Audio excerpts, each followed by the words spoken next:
एक घने जंगल के पास रहने वाला आदमी राघव रोज की तरह लकड़ी काटने जंगल गया।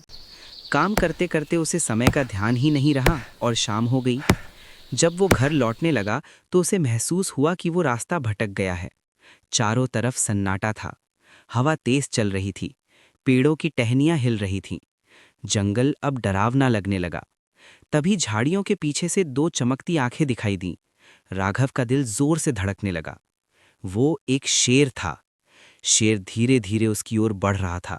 राघव पीछे हटने लगा, लेकिन उसका पैर फिसला और वो गिर पड़ा। अब शेर बहुत पास था। उसी समय एक लोमड़ी अचानक वहां आई। वो शेर के सामने खड़ी होकर अजीब अजीब आवाजें निकालने लगी।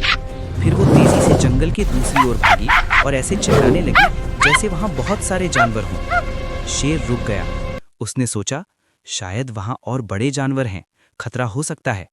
डरकर वो दूसरी दिशा में चला गया। लोमड़ी फिर राघव के पास आई। उसने उसके कपड़े को दांत से पकड़कर हल्का सा खींचा, जैसे कह रही हो, मेरे पीछे आओ। राघव समझ गया।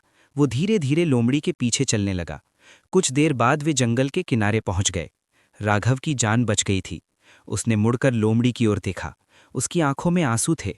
वो बोला, जिसे हम चालाक समझते हैं वही कभी कभी सबसे बड़ा मददगार बन जाता है। लोमड़ी चुपचाप जंगल में लौट गई। सीख: बुद्धि और समझ ताकत से बड़ी होती है। हर कोई बुरा नहीं होता, मदद कहीं से भी मिल सकती है।